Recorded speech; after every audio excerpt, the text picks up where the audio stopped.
Hi guys, welcome back to RUE MORGUE TV. I'm Andrea Subasati, Executive Editor of RUE MORGUE magazine, and I wanted to remind you about RUE MORGUE's Coffin Box, a subscription box available exclusively from Horror Pack. And each and every Coffin Box contains a new issue of the magazine, a t-shirt, and a whole bunch of other goodies handpicked by the RUE crew. So be sure to check that out. I'll have a link for how you can subscribe in the description. And in the meantime, I hope you're enjoying this RUE MORGUE TV content. If you are, please like, subscribe and share, and enjoy the episode. Movies are made out of moments, and horror movies even more so. They're moments that chill us, moments that shock us, moments that haunt our nightmares forever. Some of those moments fade from memory the instant the lights come up, but others remain. We're going to examine the techniques behind the terror. This is the anatomy of a scream on RUE MORGUE TV.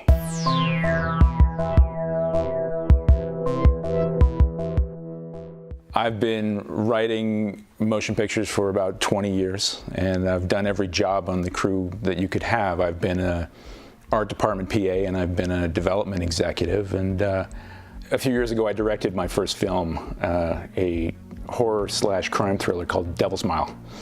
Originally I wanted to be a special effects technician, but I didn't have the patience for it. I was fascinated by stop motion photography and special makeup effects, and as I got older I started to become aware of all of the techniques that went into crafting a moment in a motion picture.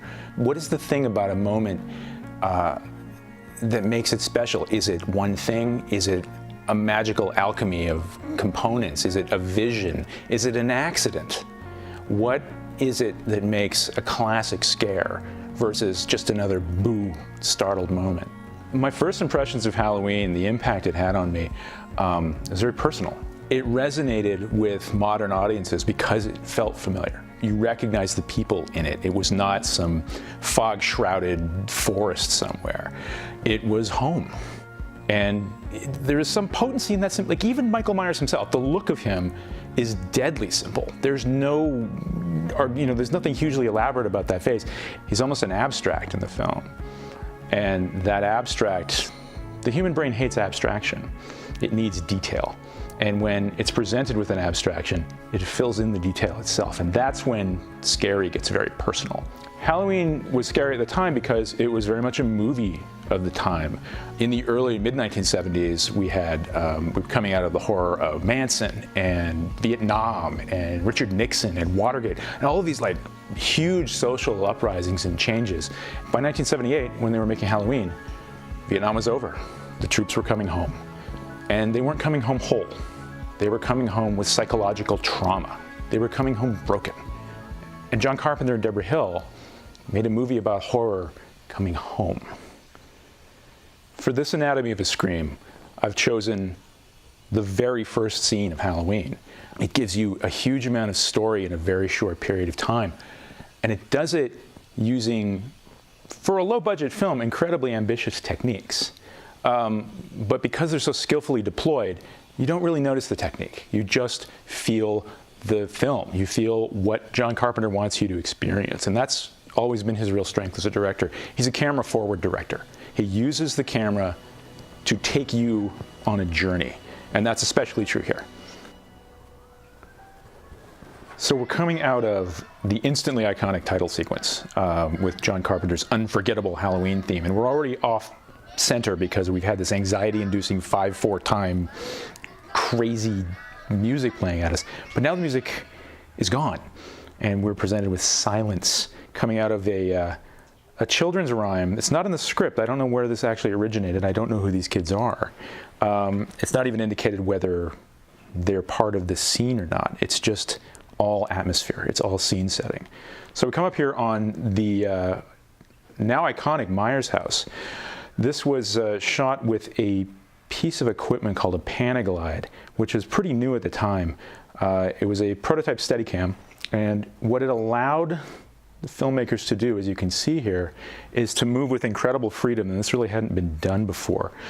We're floating through a scene, as opposed to being stuck on rails with a dolly or a handheld shot that would have a more rock and roll. You would feel the operator. But this, we sort of float. And this is really Carpenter establishing a style that would continue throughout most of his career. This camera-driven, forward, propulsive, in this case, literally voyeuristic POV. He almost never uses it for POV shots. This got imitated a lot in other horror films as a POV, but not so much Carpenter. This is kind of the one and only time he really did it with this level of intent. He's able to move around the entire house. This is shot by cinematographer Dean Cundy. The operator is Ray Stella, who later became the DP on Buffy the Vampire Slayer. Moving into the kitchen, you're going to get a quick look at the hand of Michael Myers. This is actually producer Deborah Hill, who in addition to being a fantastic producer and writer, was also very petite and fit into the clown costume. Little camera shadow there, but we're not going to pay too much attention to that. What Carpenter's really doing here is using the motion of the camera to create tension. We're moving very slowly through space. We've been peering through this window. Now we're in this space again, occupying it and moving inward towards this staircase. It's important to note that this was the last day of shooting. The Myers house that you saw, this guy was having sex with her for 1 minute and 6 seconds. That is a new record. The Myers house was actually the wreck that you see in most of the film. It was very dilapidated. So what this is a day of production designer Tommy Lee Wallace and nearly the entire crew, including Jamie Lee Curtis, repainting only the portions of the house that were going to be seen by the camera. And that way they were able to very economically move through her and give you the sense of a new house, even though they had already shot the old crummy house. We're going to come up on a hidden little cut here. This sequence is actually 3 shots combined, and here we go. We've now cut into a new take. As I understand it, the whole sequence was in fact shot as one, but they chose to use different segments of takes for various reasons. Here's Sandy Johnson as Judith Myers in her one and only appearance. And there's the bed. They do a rather clever thing here. It doesn't make any sense in terms of reality, but it makes great cinematic sense. We have the killer stabbing who we will learn is his sister, and looking up just to make sure he's still stabbing, because that's what you do. And that, of course, affords them the opportunity to splash a little blood on her without cutting. We're now going to move through here. There's another quick cut coming up. This one's pretty much invisible. We have to take this one on faith. Moving down the stairs and outside. In the original script, this goes on for a bit longer. He runs down a street and an alley into another house and then runs into his parents. But not so much this time. They chose to simplify it, and I think that to great effect, because at this point we just want to get to the first actual cut in the movie, and it's huge. The killer we've been occupying the headspace of is a 6-year-old boy. And Carpenter completes the scene with a lovely little flourish of a crane shot, which is another thing you don't see in low-budget movies much. So kudos to them for finishing the movie on such a high note. With a mastery of cinematic technique and an enthusiasm for the horror genre, John Carpenter led a young crew, none of them over the age of 30, in the creation of what would become a cinema classic and the most successful independent film ever made, Halloween. This has been The Anatomy of a Scream. I'm Joe O'Brien, and you're watching RUE MORGUE TV.